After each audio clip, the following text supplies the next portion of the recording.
Welcome, ladies and gentlemen, to Black Opinions Matter, motherfucker.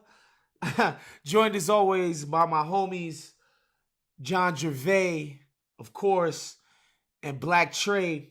Amin is out this week for rest purposes. He's doing what's the load managing this week. On today's show, we're gonna get into the latest episode of Power. Talk about Snoop Dogg, of all people, complaining about explicit lyrics. The VERZUZ got canceled this weekend. We want to get into the evolution of VERZUZ, man, how it started during quarantine and where it's at, corporate acquisitions and mergers and all of the stuff that's involved with VERZUZ when it started from, Teddy Riley having horrible internet. But first, we want to send a special rest in peace shout out to Tiny Lister, Compton, Los Angeles, native and legend of the movie business, of the wrestling business, of just black culture. He's been a mainstay for damn near 30 years now. He passed over the weekend. And so, Trey, I want to open up the floor to you because, for me, he's just somebody I saw in all kinds of movies, right? Like, I was telling somebody he's like the Black Danny Trejo in that way, right? Like, he basically pops up and he's the same dude in everything that he does, right? Like, and everybody knew him. Of course, I think he's probably most famous for being Debo, to the point where, like, his name might as well be Debo. But he's just a legend. And I definitely wanted to talk to you about, somebody from your neighborhood ascending to that. And not like, he's not like an Anthony Anderson who's also a Compton native, but like, a professionally trained actor, comedian type. Like, this dude is from the block and was able to ascend into Hollywood, man. Just talk about that for us, man.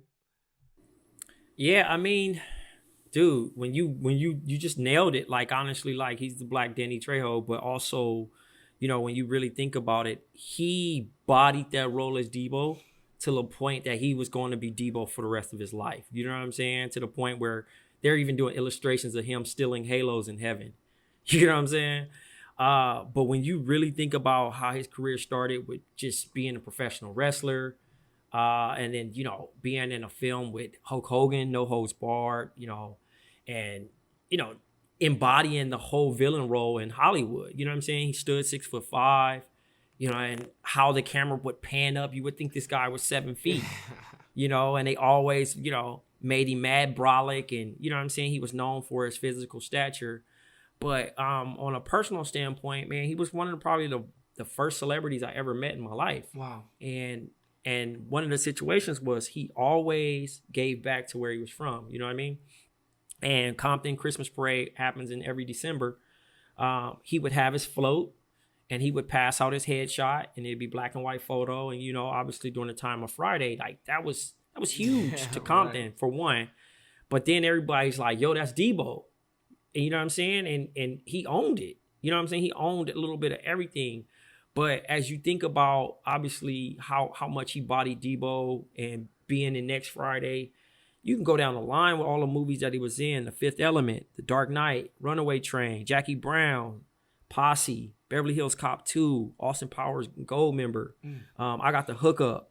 You know what I'm saying? Never Die Alone, The Wash, like The Players Club, bro.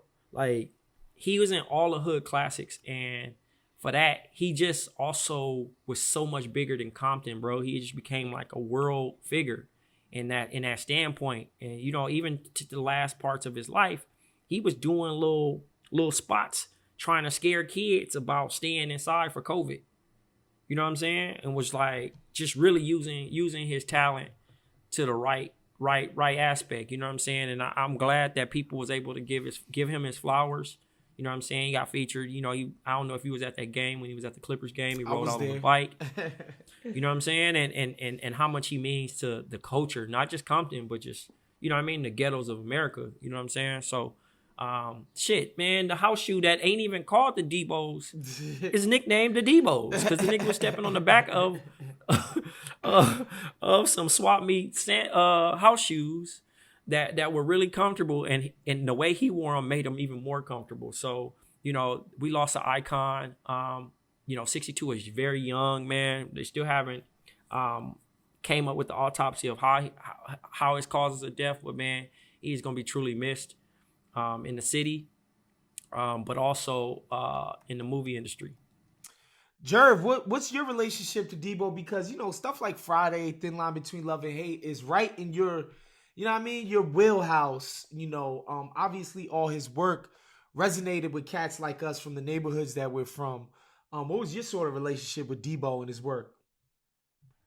So for me, definitely rest in peace. And Trey is absolutely right. He is Debo. But I remember him hitting the scene. What was that? No Holds Bar, No Holds Bar, or whatever it was. The Hulk Hogan movie. And I'm not Rob, but like I was heavy into wrestling at that point. Yeah, you was a Hulkamaniac. Point in time.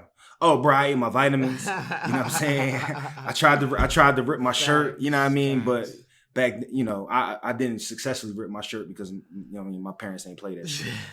I wasn't just about to get a new shirt. But So I remember when he hit the scene, and I was always I didn't know all the stuff that he did, outside of just the entertainment business. But it was always a joy when you would see homie come on the screen. Whether it was, a major role like Debo, or whether it was something super duper minor, but he just killed the role, like, Players Club when he set the whole rumble off. You know what I'm saying? Like homie's presence was always felt. I think you hit it right on the nail on the head when you said he's the Danny Trejo of for black people. You know what I mean? He of hood classics. It's definitely going to be someone that's missed. 62 is super, super duper young, man. So just rest in peace to him. Shout out to his family, man. Keep and just everybody that just loved and was impacted by homie, man. My heart and everything goes out to them, man. Whenever someone is lost, no matter if you have a personal relationship with that person or if you just have a relationship where that person just impacts you by you enjoying their craft and things of that nature, man. It's always tough. So, rest in peace to him and shout out to his family. All right, man. So, obviously our thoughts are with the people who were closest to him and with all the people around the world, really, who loved his work. Rest in peace, Tiny Lister. There's no easy way to transition here, but we do got to go to VERZUZ. We had a VERZUZ scheduled between Ashanti and Keisha Cole. Because VERZUZ now is an in-person thing, whereas when it first started, it was all remote. It had to be canceled because Ashanti tested positive for COVID-19. Obviously, this virus has claimed the lives of millions of people at this point now. It's a serious issue, but I'm not going to lie to y'all. I laughed when Ashanti said, I don't know how this happened, when she's on a plane every single day. She's literally been traveling for months now. Like on a weekly, damn near daily basis. So I found it to be hilarious. But it was funny because it got people to talking, Trey, about the humble origins of VERZUZ, right? Of Swizzy and Timbo being where they was on Instagram Live, shabby audio quality, shabby visual quality, but the people just rallying around it because of how difficult and how shocking just the whole pandemic and quarantine was initially in March to now. These dudes done sold the rights to Apple. It's millions of people every week. We got to watch Gucci tell Jeezy to his face that he killed this man, and if he sent another dude, he'd kill him too. The evolution of this thing is just crazy, but I did think it was dope that people was like, man, back in the old days, COVID or not, this would have went down. The crazy thing about back in the old days, we're only talking about 6 months. Right. Which is crazy how long 2020 has been. But you're correct. I mean, Ashanti definitely was not taking the right precautions to prepare for this. And I hope that she, recovers from this, really healthy. You know what I mean? Because, most people spend time researching her life and pulling up pictures and saying ain't no mask in sight. And, of course, this is how you got it. You know what I mean? It's always, you don't want to be a COVID guilter. So at the end of the day, I hope that her and her camp continues to get well. I'm kind of glad that this didn't happen. I mean, for the homies that got girlfriends, because it would have been some PTSD if, if Keisha Cole album rang out and y'all get hit for some past nigga shit. Some shit that y'all wasn't even with your girl yet. And, but I thought it was pretty dope. I was seeing women, get into their outfits and really dress up and play this up, only for it to be shut down. And to your point, Waz, you mentioned how if it ain't broke, don't fix it. The situation was working in two different separate locations. Obviously, Nelly and Teddy Riley are the infamous guys to have technical difficulties, but we've since improved it, and I don't think that we need to have one prime location like a boxing match.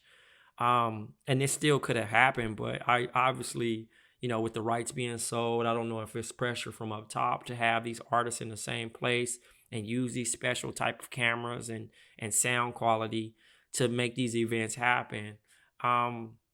It just seems to be like that it's going to be like sports, like guys get COVID and then you have to cancel the event and continue to cancel it. And I mean, obviously moving forward from it, hopefully people learn to because I don't know how much these artists get paid for it, or do they reap the benefits of streaming, or however it is set up for them to participate in this. But I do hope that, learning from it, that you kind of have to be disciplined in order to do this battle.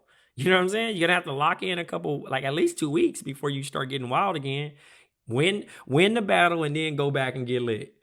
But yeah, man. And then now we have the infamous Bay Area with E-40 and Too Short. I know Jerv is probably going to make a face. But much love. Before we get into that, Jerv, I talked to my man yesterday, and him and his girl basically they had food ready. They was about to pop some Prosecco. They was about to get into it for this battle. Were you somebody who was looking forward to the battle? Because so I can say for myself, I don't lock into every single verses, right? If it's artists that I'm interested in, I'm gonna watch it. I'm not I don't really care about the format. I don't even care about the sound quality. As long as I'm interested in the artist, I'm gonna lock in.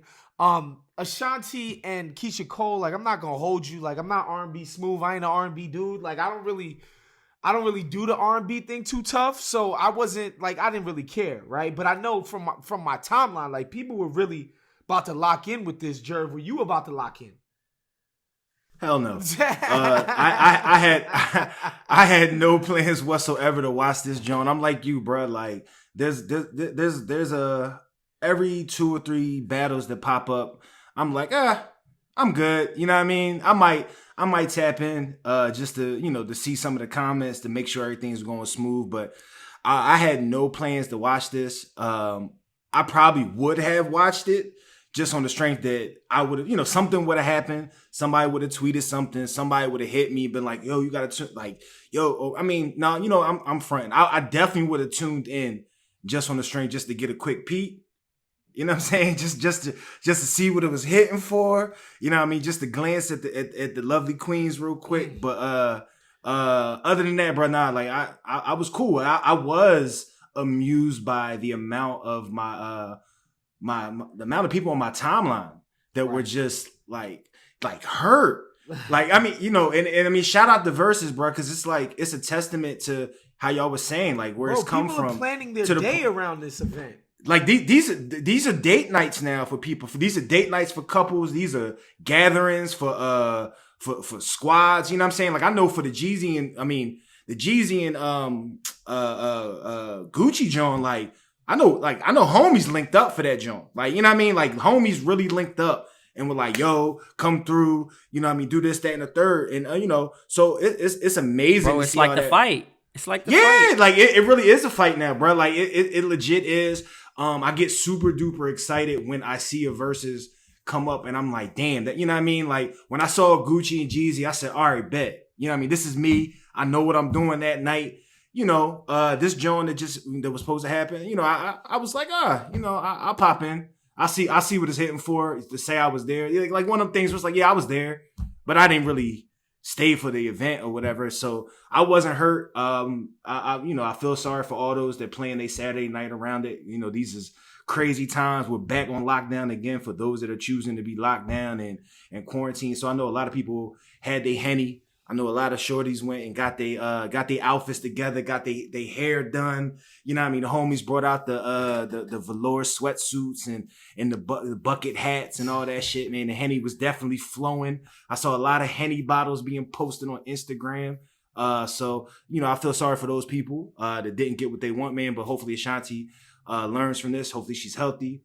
And, when they do it again, the 90s babies, the era of real music, the era of real hip hop, the era of real R&B. Those people that are fans of that will get what they want. Were you trying to lock in with Ashanti and Trey? Sorry. I mean, I really didn't have any like crazy plans. So yeah, for sure, man. There's always something to do. And I also bang with both of those artists. Like Ashanti actually is one of the first chicks I had a crush on. You know what I'm saying? Like as an artist, you feel me? The crazy hair, the sideburn joints was nuts to me in high school. Yeah, Glen Cove, Long Island's own, man. Glen Cove is a suburb in Long Island, not too far from Queens, probably like a 25-minute drive from Queens. So I knew people from that neighborhood growing up. I knew people who knew her back when she was in high school and stuff like that. Like she's a bit of a local legend where I'm from. So definitely got a lot of love and respect for Ashanti for sure. Yeah, man. So being able to watch both of these women career bud and, you know, get to where it was is definitely dope. You know what I mean? Keisha Cole getting the Kanye co-sign early with the beat, you know what I'm saying? And she did her thing on her album. And Ashanti, obviously, she got some bangers. She could have pulled a Thug Motivation 101 and maybe washed Keisha up off that first joint. So, you know, all fun and games, you know, it depends on what borough or what hood you grew up in and how you going to feel and what type of because I feel like for the ladies, that's more of a personal battle than anything because they got memories attached to those songs. Mm-hmm. So I think that's why it would have been more of a banger and a hit. Hey, man. Somebody was about to get boxed upside their head for rocking with those. Also, she could have used Let's Get Blown. Keisha Cole. She was the Can I Get My Thrills? Oh wow, I never knew that. Yeah. That's a bomb fact. All right, so you mentioned the next joint that they actually announced. They announced E-40 and Short Dog, Too Short. Obviously, legend doesn't even do them justice for what they mean to the Bay Area. Like these guys are gods, right? For Bay Area, Too Short for specifically, I can speak to because my older brother was a huge fan of Too Short's. He had a lot of fans on the East Coast. Too Short did, and I just remember popping the CD and just hearing him say just the wildest, most flagrant shit. Like that's what Too Short is known for just he will say the wildest shit. And he's definitely somebody who keeps it true to the game. And we talking about the game, y'all. We not talking about LeBron and KD, y'all. We talking about and Short Dog is definitely true to the game, man. Just a legendary figure. E-40, I obviously like raps. As I was growing up, Rap City was my favorite freaking show, period, on TV. And that was my way of learning what people were listening to in the Bay. What, cats was listening to in Houston with joints like Lil Troy, Wanna Be a Baller, like stuff that you would never hear on Hot 97. And so E-40 was just a cat that was just, all right, that's a Bay Area artist. I didn't really know nothing about what he meant to the town until I got older and I actually met people who were from the Bay who were just like, oh, nah, 40 is it. You know what I'm saying? And so I think it'll be dope just for what they mean to the places where they're from. Like I said, Too Short had songs with Hove like early, like 20 years ago and all of that. So like, I feel like Too Short definitely just has a coastal appeal on the East that I don't necessarily see from E-40, but obviously, again, these dudes are just legendary in the Bay. I mean, when you think about these two, bro, you think about Vince Carter, bro, playing 20-some years, bro, and still being able to do something, at least contribute, and they still dropping albums to this day. You know what I'm saying? And that's the thing. Like, I don't know how they still do it, but they do it, and E-40 find a way to get a slap out there. And for those that's listening, bro, don't use slap with food. Slap only go with the music. E-40 is the originator of all this lingo, all this shit, the cool shit that niggas talking. Before when Noriega and them was hitting all that slime and all that shit, E-40 was out here politicking out his trunk, talking all that. You know what I mean? For shizzle dizzle and all that, Snoop got all that from E-40. So we always gonna pay homage to the Godfather of slang. But like you said, was in a coastal standpoint, Short Dog got some hits with Big, got some hits with Jay, Scarface. He got 2 joints with Jay. He got joints all over, and E-40 got joints. That's the thing. Like E-40 got, you know what I'm saying? Like I know Jerv food with Automatic with Fab. Like he got some heaters in there. Tell Me When to Go, you know what I'm saying? Like, and obviously the young boys kind of turned their nose up on him and had to kind of be redirected and pay homage. Because, you know, anytime some new artists come around, they always think that they better than the OGs, right. And OGs always trying to put them on game. So when you really think about the game that E-40, you know what I'm saying, and Too Short was really given to these young partners in the game, like that's not, you can talk about East Coast artists who actually done chopped it up or did a show in the Bay and actually done got coached by these dudes. So despite, you don't have to bang with their music, but you have to bang with their longevity, they craft, how they able to, you know what I'm saying? Like he's the first real mixtape artist, honestly. Literally no record label selling it, literally cassette out his trunk, teaching the game. Master P came to the Bay and learned that hustle from E-40 and them. You know what I'm saying? They company, you know what I mean? Overall. So shouts to the Bay in general. It might not be everybody cup of tea, but you know what I mean? They done broke a bunch of artists, and a lot of artists done grown up under them. Yo, it's funny that you say that they might not be everybody's cup of tea, because you know that's not really they really not my flavor of tea. But at the same time, I have the utmost respect for the two homies, legends, and it's one of them battles that I'm going to tap in, but I'm not going to plan my night around it, right? Like if something, Jerv, you know what I mean? I'm telling you, if players ball drop, no, so like you're gonna be in here percolating. Stop. So like, bro, like it's one of them Jones with like it could go one or two ways for me with them battling. If Too Short, I'll just use him for example. If Too Short decides to go mainstream and just play all the shit that he done put out, like y'all mentioned, the joints with Hov, the joints with Big, like just the classic tracks that he has that have tapped into the East Coast. I'm here for that. I gotta say this respectfully. Matter of fact, I'll just lead with respectfully. If they play cuts off of album 33 that only been played at B-side parties in the Bay that I've never been to, that I've never heard, I'm off that. You know what I mean? And I'm not saying this trash. I'm not saying it's not good. It's just not for me. But I will tap in because this is I will tap in. I'm not gonna play my night around it, but I will tap in just because I think that this is probably one of the more interesting battles just because of the dynamics that's with it, the type of music that these cats have put out. And like Trey, you said it best, brother. Like E-40 needs to get all his flowers, dude. Just the slang was wild to me in the beginning. It was super duper wild. It was crazy. I didn't understand it. And then here I am 15-20 years later, whatever, when for shizzle my nizzle and all that shit is fly now to say, I'm on the wave. You know what I mean? Like I used to hear E-40 say crap like that when people would play, and I used to be like, what the fuck is he talking about? Right? Respectfully. But at the same time, in the words of Asaha, isms. That's pimp talk. That's all it is from the Bay. It's isms. Shouts to Chicago and shouts to the Bay. Isms. Shouts to Detroit. Hey man, that they was the soundtrack of a Detroit genre too. of Sodom shit pop. that they was a genre of shit that like I was into watching. Like, you know what I mean? Like all that pimps up, hoes down.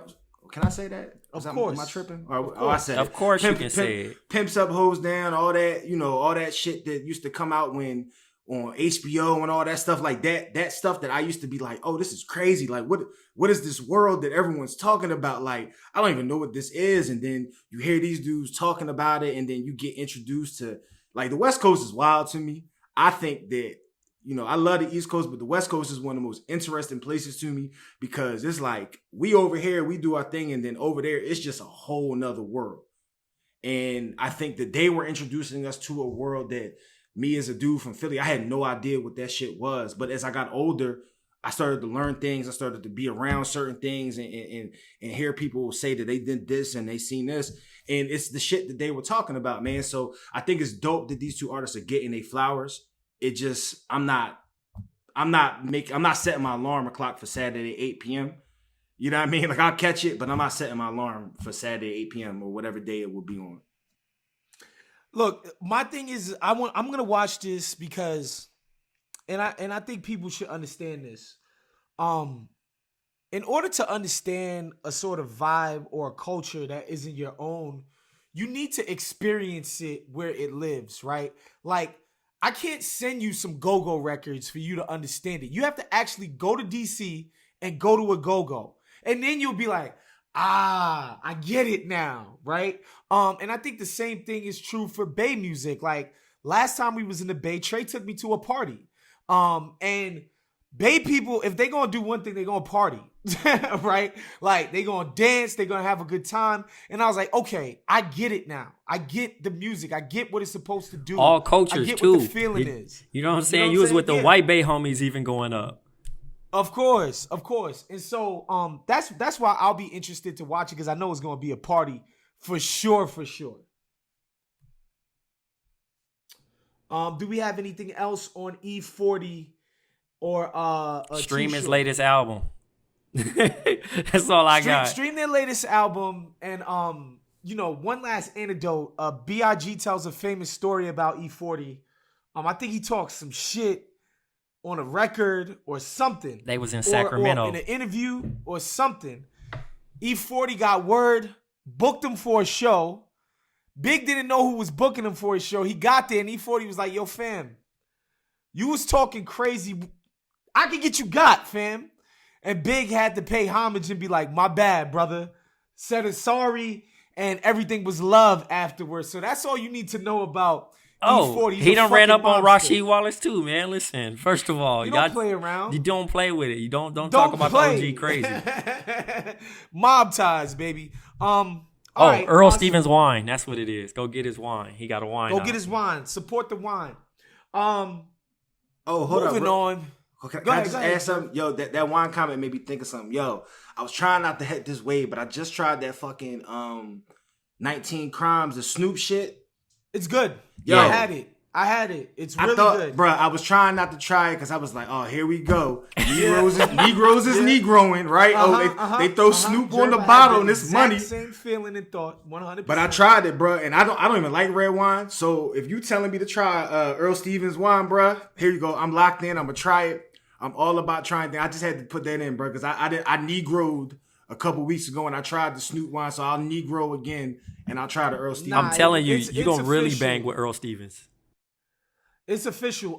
And my girl, who's a bit of a wine snob, she even enjoyed it. So it's official. Y'all go out and get that if it's in your local stores. Speaking of Snoop Dogg, man, the Dogg father came out and basically started bitching, for lack of a better word, man. Like, he's bitching about explicit lyrics in rhymes, saying that shorties could, leave a little bit up to the imagination.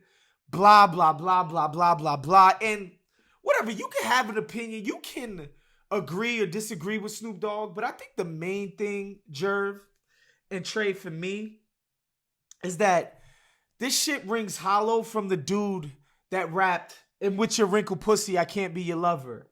Okay? This is the dude who dropped Doggy Style as his debut album. A woman is Ain't a freaking dog on the freaking cover. Ain't no fun if the homies can't have none. Like, are you fucking kidding me, Snoop Dogg? Like, stop it. Okay. Kirk Franklin could come out and maybe say this. Lecrae could come out and maybe say this. rappers who rap clean can maybe come out, and not that I would agree with them, I'd still say they're dead wrong, but I'd be willing to hear their little argument. Snoop Dogg cannot make this fucking argument. I'm sorry. Get it out of here, Snoop. Jerv, what's my quote for the chat all the time? Let what? Let the women have fun, man. Let the women have fun, bro. Like, let them have fun, bro. We're not here to police. But while you bring up a good point, I mentioned in the rundown was that why older generation, and I don't want to age it because it was listed, the question was listed at 35 and up. And I think it's kind of modified. Why do the older generation cringe at new lyrics as if we didn't have Lil' Kim hardcore, or we didn't have, certain Foxy, albums that had these, like all of them. But, bro, if you, I mean, I understand why the question is asked why, but if you really just think about when you was a youngin' and when, for me personally, Snoop album, I tell it all the time, Doggy Style was the first joint I ever had purchased for me. I had to beg my parents to buy it for me. My mom was like, hell no, I'm not buying this. What is this on the cover? My pop was just like, yo, this is what he listened. This is what it is for them, right? Like, this is their music now. So like I was able to get it. But it happens every single time. We just are now officially at that age. We're in that age bracket where, our music is what we listen to, and we can either choose to get down with what these youngins are saying and what they doing, or we cannot, and we can have a problem with it. Just like when you brought up Lil' Kim hardcore. I remember when my mom used to drive me to school, and Lil' Kim hardcore would come on, like whatever song off her album would come on. And back then, that album turned me into a man, Jerv. Hello, you know what I'm saying? Like, but back then, like you would hear B-side tracks on the radio, right? Like, it wasn't always radio hits. You could catch a B-side track. So like, there were certain songs that I would feel uncomfortable as a teenage boy listening to with my mom in the car. I would just feel uncomfortable listening to Lil' Kim talk all this stuff, and I'm like, yo, this is kind of crazy. I'm listening to this with my mom. But what's the difference between Lil' Kim, Trina, Kaya, Nothing. right? And now we got City Girls, we got Meg, we got Cardi B, we got, these women that have sexual raps. That's not our place to speak on. Nah, not at all. And be the grandstand gatekeepers of hip hop. You know what I'm saying? Hip hop is art. First of all, it's poetry. However you want to portray it is how you want to portray it. And if it ain't for you, don't listen. And I think it's blasphemy for Snoop Dogg to be out here saying that shit, because for one, he is a legend.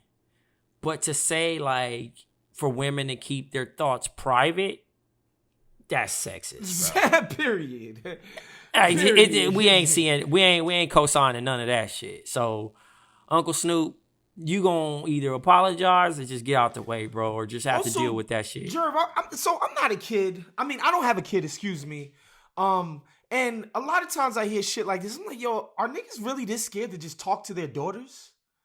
Like, you just can't have a conversation with your daughter about the song?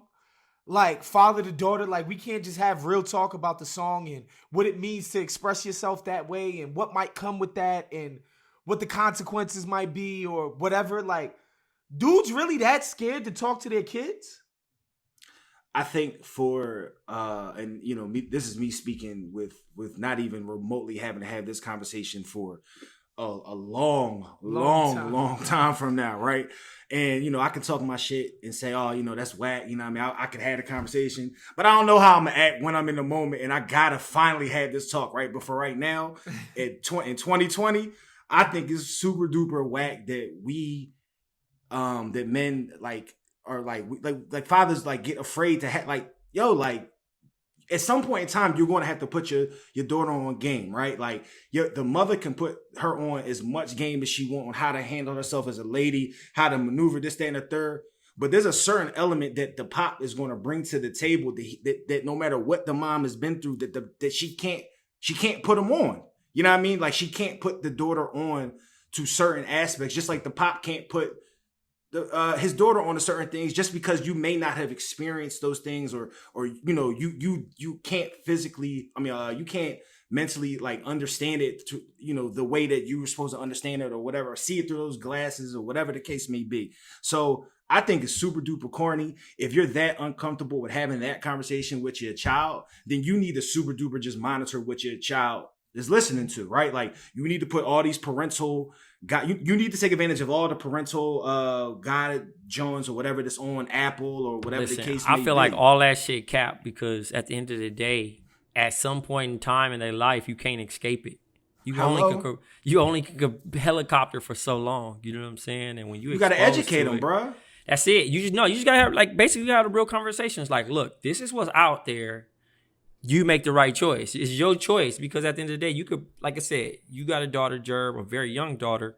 You look in the situation. Every year, you're gonna try to monitor and hover. And sooner or later, it's going to be out of your control, regardless if you like it or not. You could have coached her up as much as you want to, but by the time she's 18, she got to make her own decisions. You know what I'm saying? Yep. And that's just a harsh reality. Because I look at people, even as being a former educator, I look in the scenario of like, oh, I'm not going to let him do this, or I don't want them to do that, or I don't want them to do that. And then you look at them getting older and you're like, well, I did everything I possibly could to protect them, and look how they turned out. And it's like, nah, they their own person, regardless of how you tried to shield them from that. Like, I think it's more better if you have the conversation like, sure, by like 10, 11, 12, you start to be like, look, this is the music that's out here. Hey, long as you don't start cursing in front of me and your mom, long as you don't start doing this. Yeah. Because you block creativity. That's what, I mean, you know what I'm saying? When you start creating these rules, you taking away any type of mental capacity that your child possibly could have had. You know what I'm saying? Not saying that you should just expose them to The Simpsons and all kind of shit that just, might be not age appropriate, but if you can monitor it to a certain extent, they can spend a night over a friend's house and see that shit. Exactly. Yeah, and again, Snoop, I would hope if when he's doing something like this, he would at least acknowledge his own role in explicit lyrics and rap. As being one of the forefathers of it. And, just the fact that nobody's going to lecture the dude who made Throat Baby about Throat Baby. Like, nobody's going to do it. You know what I'm saying? Like, it's just going to happen and nobody's going to care. It's sexually explicit. We know he's talking about oral sex and we're moving on with our lives, right? Like, nobody's going to be like, you need to moderate your message because you shouldn't rap about dick and pussy. Like, what are you talking about? Like, the censorship is Snoop showing his age with that. And I'm somebody with a, obviously an immense amount of respect for Snoop. I'm a huge fan, right? Like, I was raised on the guy's music, but he's dead wrong for this one. And we can move on to Power, Trey. I'm gonna send it over to you, sort of set us up.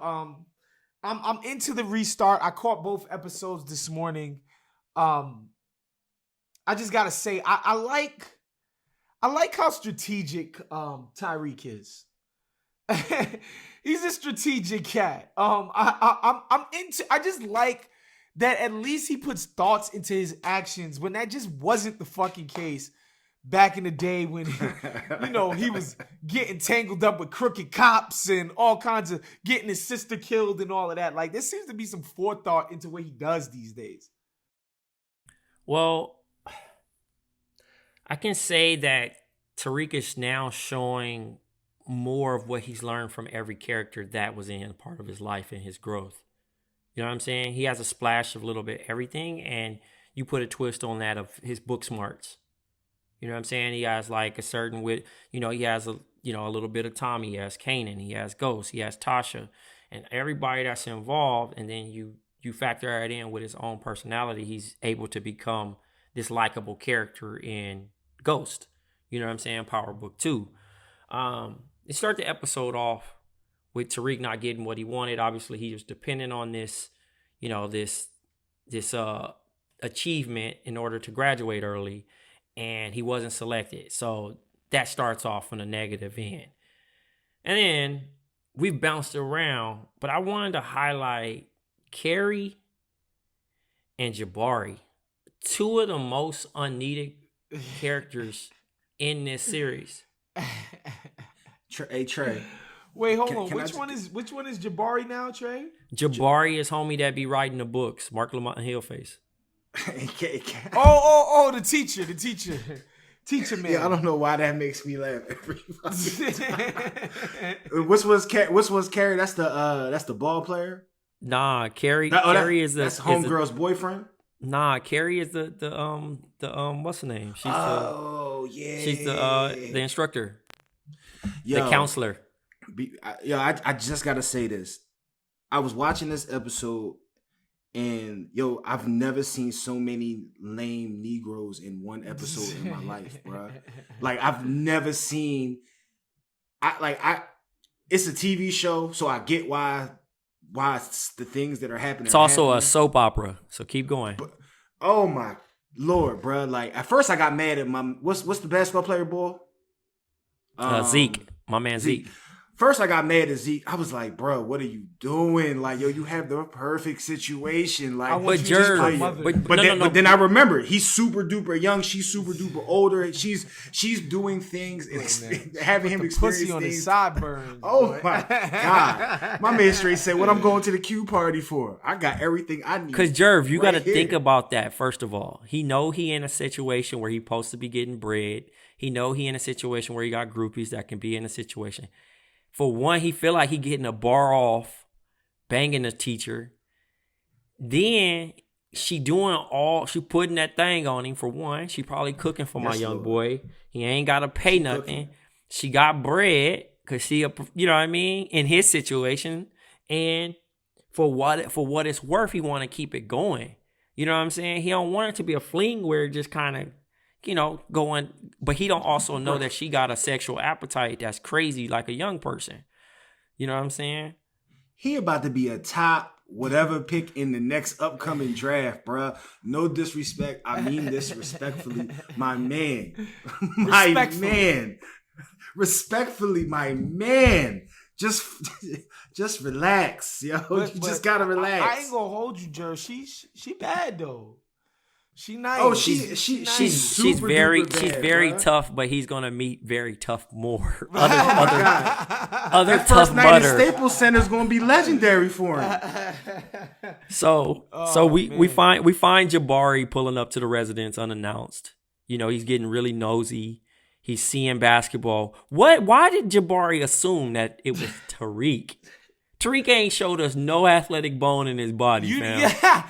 You know that meme on the internet when cats be like rent free? That's Tariq in with this dude, son. Like he's just obsessed with Tariq. And he just thinks because he's a street dude, his pops is a legend in the streets. He's a little Poindexter cornball. He feels intimidated by Tariq, even though the kid is 19 or 18 years old or whatever Tariq is in this season. It's freaking hilarious. But I wanted to ask y'all, like, and this is no cap, I have never shown up to a woman's crib unannounced in my life. Never. Because I don't want to, like, I don't want to knock on somebody's door and there's a nigga like, I want to be able to, have my appetite for the rest of the week. Waking up in the middle of the night in a cold sweat, you just thinking about what the shorty's doing. Like, why would you want to do that to your life, fam?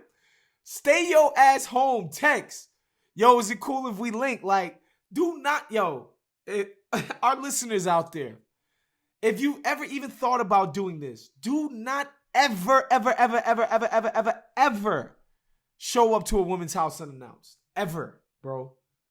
Even your girl, you're not supposed to be showing up unannounced. Hey, it ain't player, that ain't cool, and I don't know whoever made that shit cool. That shit gonna get the police called on you. And you might get shot showing up unannounced, family.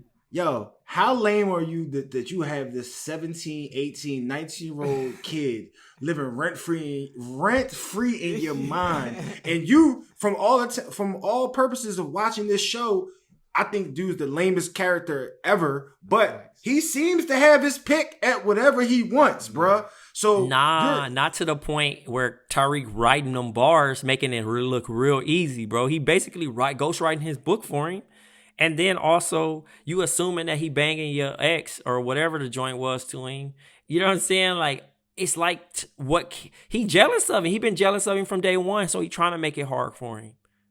Well, again, if you were this accomplished professor, you done wrote all these books, you done did this, you done did that, and had this, and you letting this little 18-year-old kid live rent-free in your mind, I'm sorry, bro. I don't care what kind of car you got. I don't care how crazy your crib is with the view. You are lame, and your money, nothing will change that. And I can't deal with squares. That's just not me. I can't do it. Like, I can't have no squares, bro. And he's a super duper square, like super duper square lame person. I can't bang with him. Can we talk about Kane, bro, and how off the leash he is right now? He is going to get somebody killed. You know what I mean? He almost slipped up and let Monet get done by Extension homie looking face. You know what I'm saying? During the you know what I'm saying? During the delivery, you know what I mean? During the pickup. And, you know, he's just out here reckless. He done got the crooked cop involved, trying to flip on Tariq. And it's just, you know, he robbing churches. He running with street gang punks. Then got robbing picked churches, up. Bruh. Like, yo, you robbing the church, bruh. Listen, he is out of control. And that's the thing. And it's like, it's crazy because Monet and Lorenzo playing tug of war with him.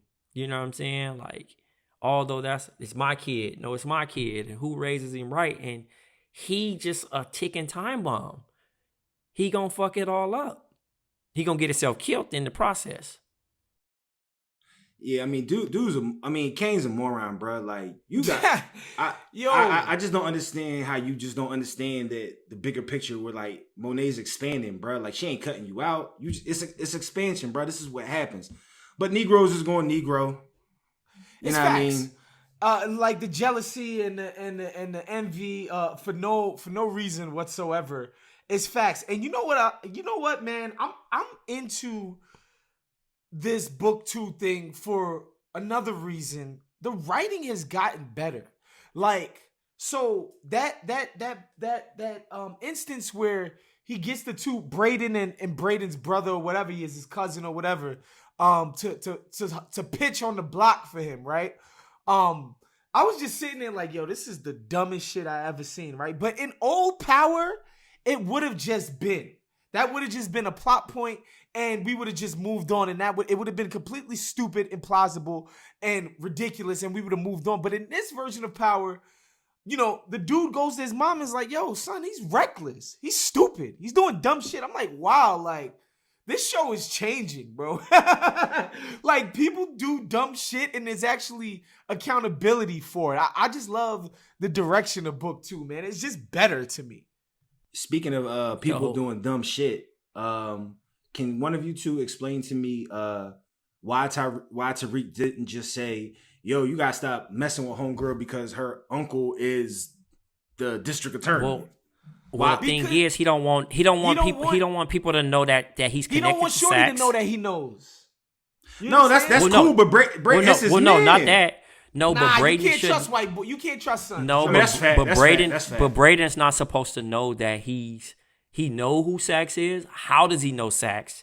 And what's the connection? Because again, regardless if he says that, then it's kind of like, oh, you working with the ops? Or, you know what I'm saying, Braden gonna get too nosy.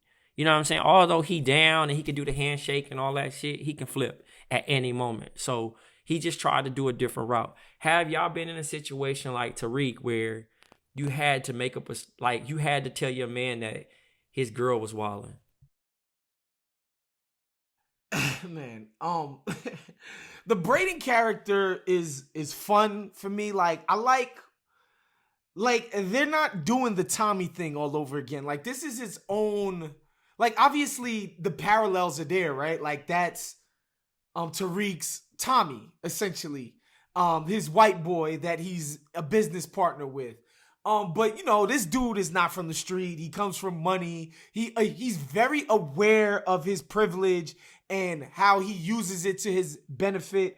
But you can see that you know, some of the stuff with Tommy is like, outside of being a goon and willing to kill people, like, he didn't make sense as a business partner. It's not like he came up with dope schemes and all. He was just muscle. Like, this kid, you can see has some type of ingenuity, and you can see why somebody might want to be in business with him, because he does have hustle. He does have some level of smarts, just not when it comes to shorties. So I like what they're doing with the Braden kid. It's a dope little character to introduce to show you like what you can do when you come from privilege. You can more easily get away with stuff. Your access is crazier where you don't have to hit the block. You hit the frat party. That's your block, right? I like what they're doing with that character, man. And I know you guys are gonna continue with this conversation. I actually have to head out. Peace and salute to y'all. I'll be in contact with y'all pretty soon. Later, y'all. Rob said don't make a stupid face when I hang up, so I'm gonna go like this. Anyways, man, thanks, Waz. I'm gonna pick this up. We still got a couple minutes left for this. Jerv, what was your thoughts in the scenario of Tariq acting like he never seen a dead body before? I'll be honest, I didn't catch it at first. Because at first I was like, damn, that's wild. Yo, Tariq seen all this. And then like a couple minutes later, I was like, Jerry, what are you talking about, dog? Tariq's like, yo, this boy done did this. He done did that. So I actually, while I actually disagree with Wise, I actually thought this was a super duper trash episode. Like I thought this episode was, I found myself saying that's such a power thing to happen right there and there. But I do fool with the little tiny detail things that happen, like whether, like you said, this episode it's, you know, Tariq putting on the front to be like, you know, I do think he was impacted, you know what I mean, to a degree, because I mean, you know, while I have no experience at this, I gotta imagine it never, if you're into that lifestyle and this is what you do, I gotta imagine it never gets easy. Like there's always some sort of psychological thing that happens to you every single time you witness or you're a part of or whatever. But I do fool with the little tiny little things, how this week it was Tariq with the, you know, acting as if he's never done this before. And it's just like, oh my God, I'm such this naive kid. But in all actuality, we know what he's been through. Or whether it was last week's episode where he banged over the, when Braden knocked over the chessboard, right? Like at first I was like, oh yeah, you know, oh, here we go. Such a dramatic scene. Oh, he knocked over the chessboard. And then my man was like, oh no, you forgot. You know, that's the code. And I was like, oh, hey, okay, here you go. Shout out the power. That went over my head. I didn't peep it. I didn't even think y'all would go to that second level of, you know, type shit. They trying to make it as deep as it is. And I think that something that we brushed over is Sex Week. You know, obviously being in the college. My man is the first history in the history of Sex Weeks, which I've never heard of because I went to an HBCU and I guess those just don't exist. Sex Week. But correct me if I'm wrong, Tariq didn't get any during Sex Week, right? Like he seemed to be the only person not getting any games during Sex Week. He has not had sex through this entire series. Every situation that he's been through, I think the only joint that he closed, if he did close, was Shorty in the old Power joint, who ended up flipping on him. You know what I'm saying? The little Spanish homegirl, right? Nah, not even her. I'm talking about the first girl that he got into that got him drinking lean. Okay. Yep. I forgot all about that. But in this series, he has, you know, he's not really focused on that. I mean, obviously, this episode was really about power.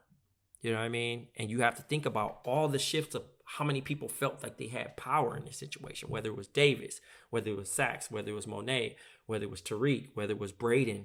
They all felt some sense of power at the particular connection. And I think that's the thing that most people, you know, I know you didn't enjoy it as much, but you have to kind of sit back and look at what they're trying to give off. And yes, some of the scenes were definitely, you know, bad acting, because Monet could do a little bit better. Mary J. Blige character, as you know, really selling it, because Method Man's he's picked it up. No, the Davis character has picked it up. You know what I'm saying? And obviously we have that factor of power rankings of what characters being likable and what's not. Tariq was actually likable in his character this episode because he was just showing different ranges, and you see him now being street smart. You know, him telling, you know, Sax's niece and peeping the seam and understanding, and like, okay, yeah, he could have closed Shorty, but he got blood all on his shirt.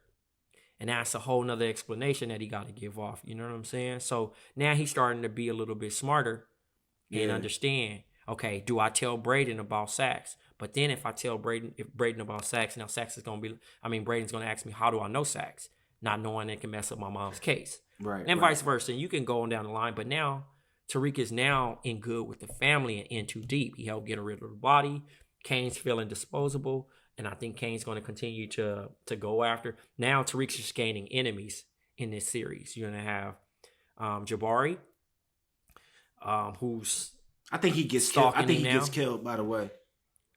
That's fine. You can kill that character off because he's just pointless right now. And then you got Kane, who's going to try to have some sort of jealousy. And I think that, in that situation. But I'm waiting to maybe if Tariq hooks up with 2-Bit and uses him as protection to take out Kane, or in certain situation of how I can go. What's your predictions for next episode?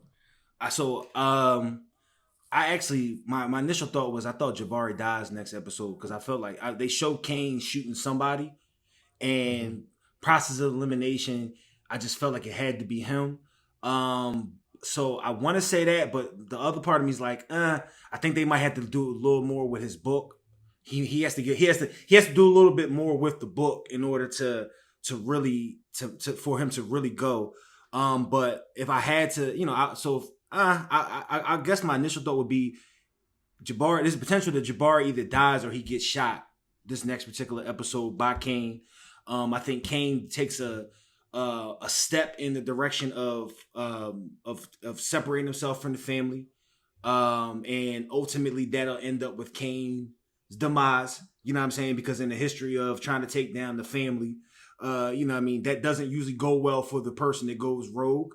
You know what I mean? They end up trusting the wrong person, and then that person tells back to the boss, and then gets the cool points, and then rises in the ranks. So, I think that he dies. I think Jabari probably gets shot this episode. I think that we're probably going to get Braden is probably going to pillow talk.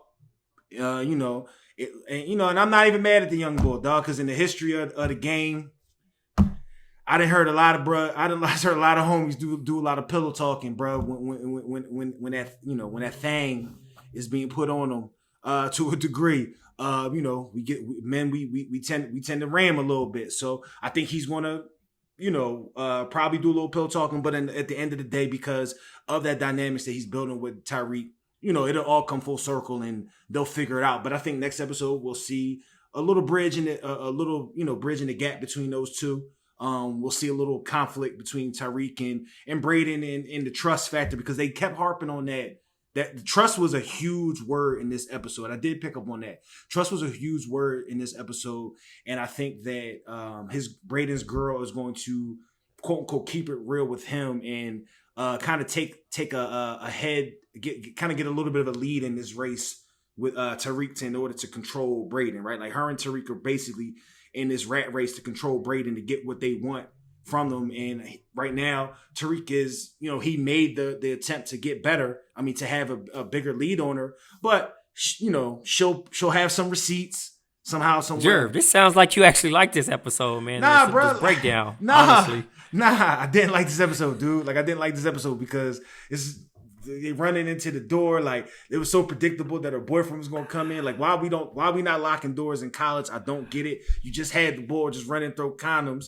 My thing is, we might get a little physical. Let's go lock the door. But nope, Power had to let the boyfriend walk up there and be the boyfriend. Which was a hilarious scene, by the way. Nigga. Listen, bro. And in the history of women, not women, in the history of individuals making right choices, who they should go with and thinking about long-term plays as for the short-term plays, she's clearly making the wrong decision, because my man is going to be somebody's doctor with a crazy crib with the Audi A8. He was wilding with those pictures though. Oh no, he's a nut. He's a nut. He's a nut. Like, he was the other person. Him and Jabari were some of the nuttiest character. They did some of the nuttiest things I've ever seen in my power watching days. And I couldn't co-sign that. I wanted to ask a lot of times, whose man is this? Like, where are your homies at, bro? Like, where's homies? Like, he has to go back and be like, yo, bro, she over here, you know what I mean? She got this one boy in her class. She's always with him. Da-da-da-da. He needs the homie be like, can't save this one, bro. You might as well just take this degree you about to get and flourish, young king. You know what I mean? Like, Hey, you got to make a different pick. L, right? Take the He's L. trying to marry into her family, though, bro. So I get it. My prediction is definitely something's going to happen. I don't think Jabari gets killed off. I don't think Kane gets killed off in this episode. I think they'll still have some leeway in it. But it will, obviously with the sneak peek, Jabari is going to get in too deep and find out some shit that he's not supposed to. And maybe get kidnapped by Kane and tortured a little bit. I don't know. I could go for that. I do like your theory with Braden, missing his girl, checking, doubling back. His girl opens up and finally tells the truth.